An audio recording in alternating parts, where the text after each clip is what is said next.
हम सब जिनका 5 घंटों से इंतजार कर रहे थे, वैसे उत्तर प्रदेश से चलकर आकर के बिहार में दिशा दशा तय करने वाले उत्तर प्रदेश के माननीय मुख्यमंत्री आदित्य जोगीनाथ बाबा का मैं हार्दिक अभिनंदन स्वागत करते हुए आग्रह करता हूं कि हम सबों को संबोधित करने की कृपा प्रदान करें।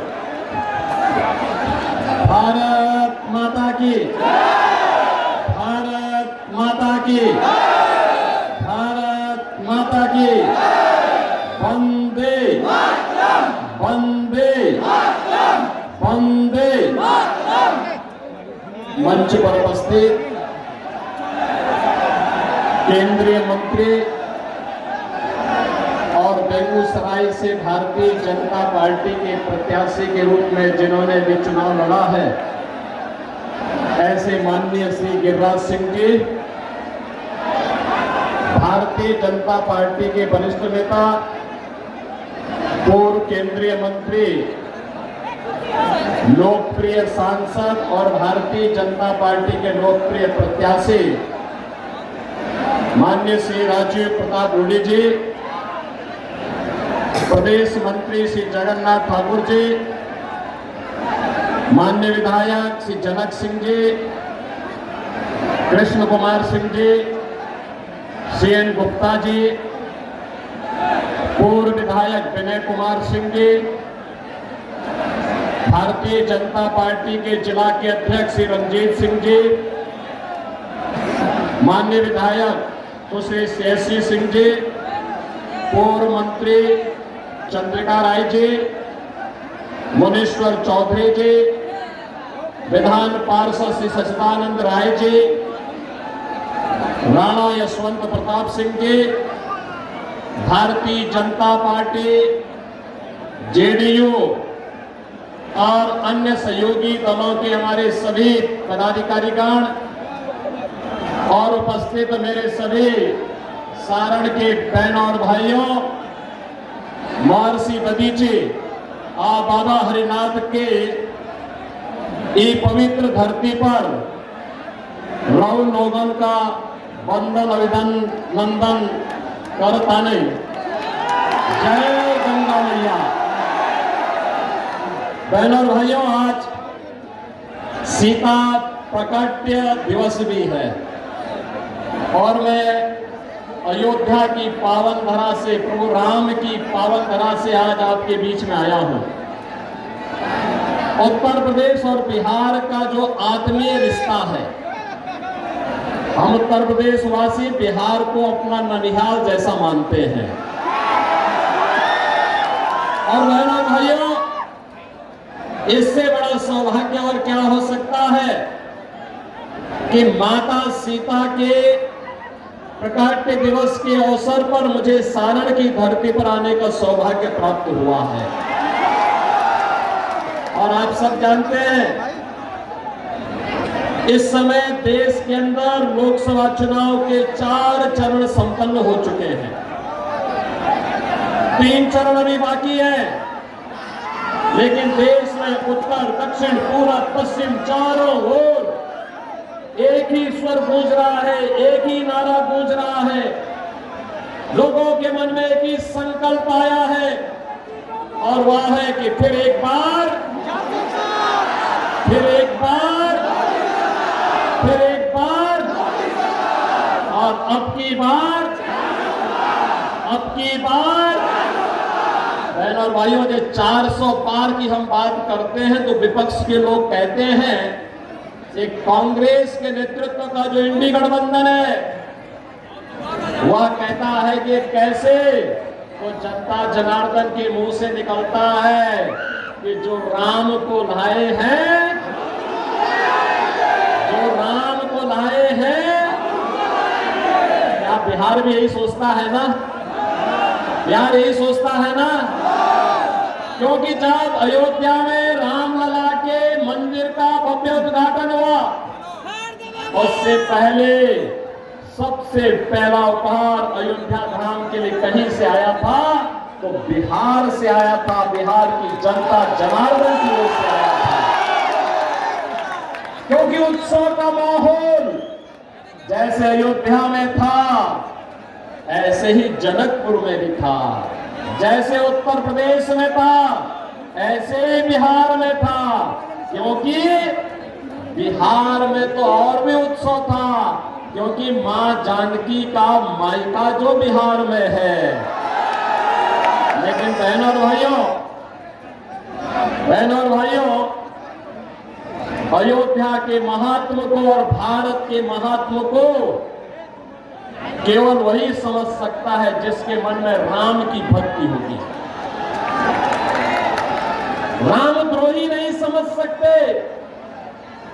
उनकी समझ में आएगा भी नहीं, क्योंकि उनके मन में तो एक ही भाव है, और वह है कि जैसे भी हो सत्ता प्राप्त करो, देश की कीमत पर सत्ता, जातियों को लड़ा करके सत्ता, आतंकवाद को पनपा करके सत्ता, नक्सलवाद को पनपा करके सत्ता, भ्रष्टाचार को बढ़ा करके सत्ता, अराजकता फैला करके सत्ता। और हमारे लिए तो राम सर्वोपरि है, राम की भक्ति है और राष्ट्र के प्रति अटूट समर्पण का भाव है। इन दोनों को अलग करके हम नहीं देख सकते, और इसीलिए पूरा देश आज के दिन पे कहता है कि जो राम को लाए हैं हम उनको लाएंगे। बहनों भाइयों, 4 चरणों के चुनाव के उपरांत पूरे देश के अंदर अब सुनामी बन चुकी है, मोदी सुनामी। मोदी जी तीसरी बार देश के प्रधानमंत्री बनेंगे, कोई संदेह अब नहीं रहा। और मैं तो आपके सामने आया आपसे कहने के लिए, आपसे मैं यही कहने के लिए आया हूं। मैं पहले बिहार में औरंगाबाद गया, वहां से नवादा गया, फिर बेगूसराय आया, और आज मुझे छपरा में, सारण में आने का अवसर प्राप्त हुआ है।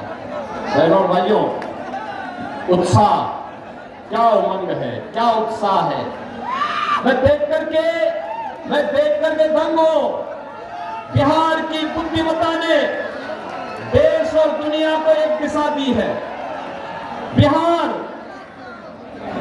यह भारत के पहले राष्ट्रपति डॉक्टर राजेंद्र प्रसाद जी की पावन जन्मभूमि है, और ये बिहार देश की आजादी के बाद देश के सबसे बड़े राजनीतिक आंदोलन, जिसने लोकतंत्र को बचाया था, सदैव जयप्रकाश जी की भी पावन धरा है। लेकिन बहनों और भाइयों, इस बिहार को कांग्रेस और आरजेडी के इस गठबंधन ने कहां पहुंचा दिया था। बिहार के लोगों के सामने, बिहार के नौजवानों के सामने पहचान का संकट खड़ा हो गया। हमें दुख होता है कि जो बिहार अपनी बुद्धि से, अपनी बुद्धिमत्ता से देश को दिशा देने की सामर्थ्य रखता है, वह बिहार पहचान के लिए तरस रहा था। इन लोगों ने माफिया और अपराधियों को पनपा करके क्या स्थिति बिहार की कर दी थी। और बहनों और भाइयों, आज आप देख रहे होंगे यूपी में, यानी केंद्र में भी बीजेपी और यूपी में भी बीजेपी की सरकार आई। अयोध्या में रामलला का भी विराजमान हो गया। और आप देखते होंगे उत्तर प्रदेश में हमने माफियाओं को कहां पहुंचाने का काम किया है।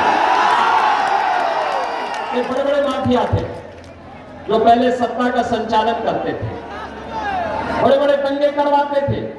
रामनवमी में दंगा, होली में दंगा, दीपावली में दंगा, जन्माष्टमी में दंगा, शिवरात्रि में दंगा, जो भी पर्व है, छठ पे दंगा।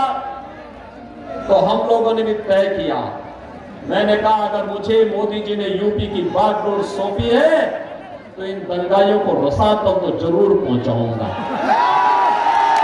और भाइयों, आज आप देखते होंगे अब यूपी में पिछले 7 वर्ष में एक भी दंगा नहीं हुआ, कोई दंगा नहीं, कोई कर्फ्यू नहीं, ये सब समाप्त, दंगा भी समाप्त, कर्फ्यू भी समाप्त, और वहां पर माफिया भी समाप्त।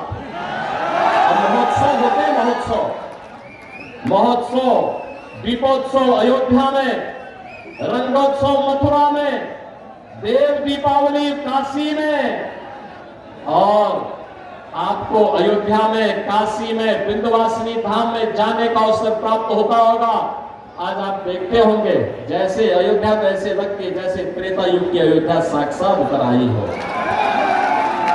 बहनों भाइयों, एक कांग्रेस और आरजेडी बिहार को फिर से कहां पहुंचाना चाहती है, किसी से छुपा हुआ नहीं है। जब भारत आज डिजिटल युग में जा चुका है, ये बिहार को लालटेन युग में ले जा रहे हैं। क्या लालटेन युग में ले जाएंगे क्या? ले जाएंगे क्या? और जो गिरिराज बाबू भी कह रहे थे, लालू जी क्या कह रहे हैं? भगवान करे वो स्वस्थ रहे। लेकिन मुझे आश्चर्य होता है, वो कहते हैं कि पिछड़ों का सभी आरक्षण मुसलमानों को दे देना चाहिए। ये तो गाली दे रहे हैं जी, संविधान का मखौल उड़ा रहे हैं। बाबा साहब भीमराव अंबेडकर जिस संविधान के शिल्पी थे, जिस संविधान सभा के अध्यक्ष डॉक्टर राजेंद्र बाबू थे, और संविधान की खिल्ली लालू जी जैसे लोग उड़ाने का काम कर रहे हैं। कहते हैं सभी आरक्षण। बाबा साहब भीमराव अंबेडकर ने कहा था भारत की संविधान सभा में कि धर्म के आधार पर कभी आरक्षण नहीं हो सकता, क्योंकि धर्म के आधार पर देश का विभाजन हुआ था। एक कांग्रेस और आरजेडी या धर्म के आधार पर आरक्षण की घोषणा करके देश के विभाजन के आधार रखना चाहते हैं। क्या आप इसको स्वीकार करेंगे क्या? और दूसरी खतरनाक चाल इनके द्वारा क्या चली जा रही है? वह चली जा रही है, देखो गरीबी तो कांग्रेस से लोग हटा नहीं पाए। कांग्रेस गरीबी हटाने का मॉडल देखना हो तो मोदी मॉडल देखो। बहनों और भाइयों, 80 करोड़ लोग फ्री में राशन की सुविधा का लाभ प्राप्त कर रहे हैं देश में, 4 वर्ष से लगातार कर रहे हैं। और कांग्रेस और आरजेडी के समय में गरीब भूख से मरता था, दवा के भाव में कम तोड़ता था। आज 80 करोड़ लोग फ्री में राशन, 60 करोड़ लोग आयुष्मान भारत की कार्ड की सुविधा, 12 करोड़ अन्नदाता किसानों को किसान सम्मान निधि, 12 करोड़ घरों में शौचालय का निर्माण, 10 करोड़ घरों में उज्ज्वला योजना का कनेक्शन, और 4 करोड़ लोगों को प्रधानमंत्री आवास मिल गया है। और मोदी जी ने घोषणा की है 70 वर्ष से ऊपर के हर एक बुजुर्ग को प्रतिवर्ष 5 लाख रुपए की स्वास्थ्य की सुविधा उपलब्ध करवाएंगे, फ्री में उपलब्ध करवाएंगे। मोदी जी ने घोषणा की है कि अगले 5 वर्ष में बाकी बचे हुए सभी पात्र लोगों के लिए एक आवास उपलब्ध करवाएंगे। मोदी जी ने घोषणा की है कि हम आने वाले समय में फ्री बिजली उपलब्ध करवाने के लिए हर घर पे सोलर पैनल लगाएंगे, और उस पैनल से आप बिजली से पैसा भी कमाएंगे और फ्री बिजली भी प्राप्त होगी। भाइयों, जितनी पाकिस्तान की आबादी नहीं, यानी जितनी पाकिस्तान की आबादी है, उससे ज्यादा लोगों को भारत ने 10 वर्ष में गरीबी रेखा से उभार करके एक खुशहाल जीवन जीने की ओर अग्रसर किया है। ये जो पाकिस्तान का राग अलापने वाले लोग हैं ना, उन लोगों से बोलिए कि भाई अगर पाकिस्तान से इतनी ही स्नेह है, इतना ही प्यार है, तो भारत पे बोझा मत बनो, पाकिस्तान जाओ। उनको भी गली मोहल्लों में जाकर के कटोरा लेकर के भीख मांगना पड़ेगा। देखो 1 किलो गेहूं के लिए वहां क्या छीना झटकी हो रही है। ये तो पाकिस्तान के हाल है। और बहनों भाइयों, भारत है अपने लोगों को सब सुविधाएं उपलब्ध करा रहा है। ये मोदी जी का मॉडल है। लेकिन इनका मॉडल क्या है? इनका मॉडल क्या है? कांग्रेस क्या कहती है? कहती एक झटके में गरीबी हटाएंगे। कैसे हटाएंगे? क्योंकि दादी ने नारा दिया तो पोता भी वही नारा रट रहा है 54 वर्ष के बाद भी। 1970 में श्रीमती इंदिरा गांधी ने गरीबी हटाओ का नारा दिया था, आज पोता भी वही कह रहा है। जब एक पत्रकार ने पूछा कैसे हटाएंगे, कहा एक झटके में हटा देंगे।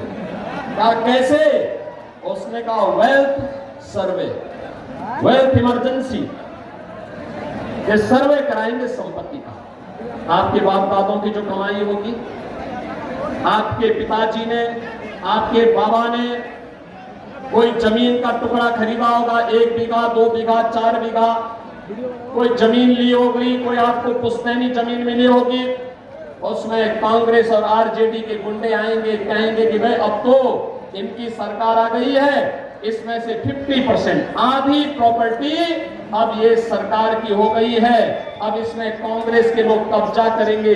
यानी इनके अंदर औरंगजेब की आत्मा घुस गई है, जो जजिया कर लगाना चाहते हैं विरासत टैक्स के लिए। क्या ये जजिया कर स्वीकार करेंगे? क्या स्वतंत्र भारत में औरंगजेब की आत्मा वालों को आप जीवित करने देंगे क्या?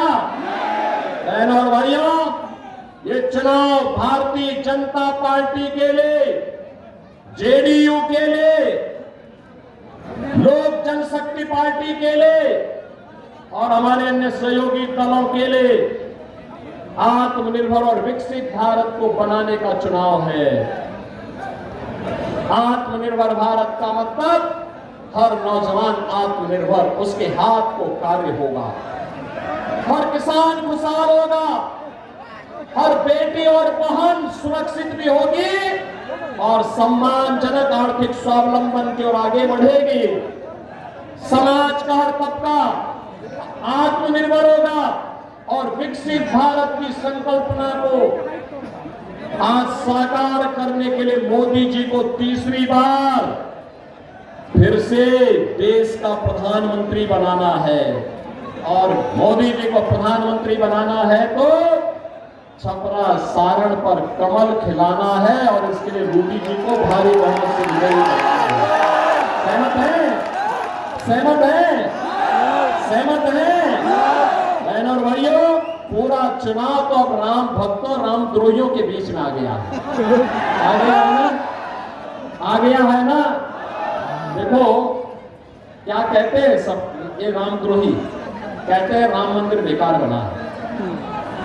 कांग्रेस के एक बुद्धिदाता है, कहते हैं राम मंदिर भारत में बनना ही नहीं चाहिए था। तो हमने कहा कहां बनना चाहिए था? कहता था भारत में नहीं बनना चाहिए था। अरे हमने कहा बताओ तो, राम मंदिर अयोध्या में भारत के अंदर नहीं बनता तो कहां बनता? कहता इससे भारत की इमेज खराब हुई है। वाह, हम अपने मुक्तिदाता का, अपने ईश्वर का, अपने इष्ट का मंदिर बनाए, उनकी जन्मभूमि पर बनाए। ये भी कांग्रेस के लोगों को बुरा लगता है, आरजेडी वालों को बुरा लगता है। बहनों और भाइयों, ये देश के लिए स्वयं समस्या है। ये कांग्रेस भी और आरजेडी भी देश के लिए एक समस्या बन चुकी है और इस समस्या से जितनी जल्दी बिहार मुक्ति पाले, देखो यूपी ने तो उस समस्या का समाधान कर दिया है। आपने देखा होगा कांग्रेस के वहां मात्र 2 सदस्य विधानसभा में और लोकसभा में पिछली बार 1 था, इस बार वह भी नहीं रहेगा। लेकिन मैं आपसे कहने के लिए आया हूं, लालू जी के शागिर्द उत्तर प्रदेश में भी हैं और उन लोगों को हम लोगों ने एकदम सही जगह पे बिठाया हुआ है कि भाई देखो, बात बोलना नहीं है, बहुत करना नहीं है, हलचल बहुत नहीं होनी है, क्योंकि जिन माफियाओं को पहले शागिर्द बनाते थे अब वे जन्नत के नहीं जहन्नुम के अधिकारी बन चुके हैं, जा चुके हैं। अब उनके लिए कोई जगह नहीं बची है, इसलिए अब बहुत ज्यादा उछल कूद करने की आवश्यकता नहीं है। अब तो राम भक्तों, राष्ट्र भक्तों की बारी है और विकसित भारत निर्माण के लिए हम सबको मिलकर के कार्य करना है। आप सभी बिहारवासी भी सहमत है ना? सारण और छपरावासी भी सहमत है ना? नए भारत का नया बिहार बनाना है ना? इसके लिए एक सीट जीतना होगा और इसके लिए छपरा और सारण लोकसभा सीट पर राजीव प्रताप रूडी जी को चुनाव भेजना होगा। बना के भेजेंगे, घर घर जाएंगे, एक एक वोट को मतदान केंद्र पे लेके जाएंगे, किसी के बहकावे में तो नहीं आएंगे और सबको बोलेंगे ना कि जो राम को लाए हैं, जो राम को लाए हैं। भाइयों, आप सब ने जो उत्साह दिखाया है, मैं आप सबका हृदय से अभिनंदन करता हूं और आप सबसे अपील करता हूं कि भारतीय जनता पार्टी के सुयोग्य प्रत्याशी, लोकप्रिय प्रत्याशी, वरिष्ठ नेता राजीव प्रताप रूडी जी को भारी बहुमत से विजयी बनाने की अपील आप सबसे करता हूं। आप सब मेरे साथ बोलेंगे, भारत माता की, भारत माता की, भारत माता की जय श्री राम, जय श्री राम।